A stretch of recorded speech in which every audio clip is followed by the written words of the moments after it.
flowing robes that smelled of expensive oils. He smiled at Amara, but his eyes were cold, calculating, like those of a hawk watching prey. He placed gifts before Oji and Lami, bags of rice, yams piled high, and coins that glittered like stars. Hunger spoke louder than love in that moment. But desperation makes parents deaf. Lami turned her face away, unable to meet her daughter's pleading eyes. Oji's voice grew hard. "This is for your own good," he said, though he knew the light tasted bitter on his tongue. The wedding was hurried, without joy. Drums were beaten, but their rhythm sounded hollow. Villagers came, some curious, others uneasy. Amara stood like a statue carved from sorrow, her eyes empty, her spirit already breaking. From the moment she entered Chief Boro's compound, her suffering began. At first, he pretended kindness, offering her fine clothes and rich food. But kindness without love is like a painted clay pot, it shines outside but cracks within. Soon, his true nature emerged. He spoke to her with cruel words that cut deeper than knives. "You are nothing without me," he would sneer. When meals were late or chores unfinished, his temper rose like wildfire. He beat her with sticks, slapped her across the face, and left bruises that bloomed like dark flowers on her skin.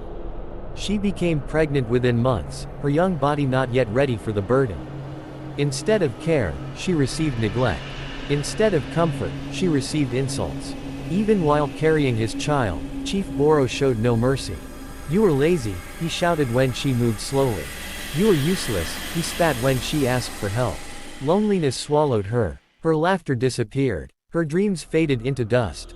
In her darkest moments, Amara remembered her parents. She remembered how they had ignored her tears. How they had traded her future for food. Bitterness grew in her chest like weeds choking a garden. One night, after a particularly brutal beating, she made a vow. "I will never return to them," she whispered into the silence. Never. Her depression deepened. She stopped eating properly. She stopped speaking to others. Her spirit broke piece by piece until only pain remained. One morning, under a sky heavy with gray clouds, Amara left Chief Boro's compound. Her swollen belly made walking difficult, but her determination burned brighter than fear. She walked through dusty paths, past curious villagers, ignoring their whispers. Where is she going? Why is she alone? She did not answer. She wandered from village to village, her feet blistered, her body weak. No one offered lasting help. Some pitied her, but pity alone cannot heal wounds. Days turned into weeks. Her labor pains began on a lonely afternoon beneath a mango tree near the edge of a quiet village. Thunder rolled in the distance as dark clouds gathered overhead. She cried out in agony, her voice breaking into the wind. A kind neighbor named Mama Sade heard her cries and rushed to her side. Mama Sade was known for her compassion. She had watched Amara's suffering from afar and understood the cruelty she had endured. With trembling hands and urgent prayers, Mama Sade helped Amara through the labor. The pain was fierce, relentless. Amara screamed until her voice became hoarse.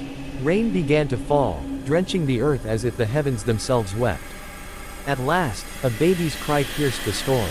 A beautiful baby girl was born. Amara held the child in her arms, tears streaming down her face. For a brief moment, joy touched her heart.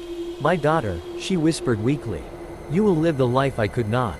But fate was not yet done twisting its cruel thread.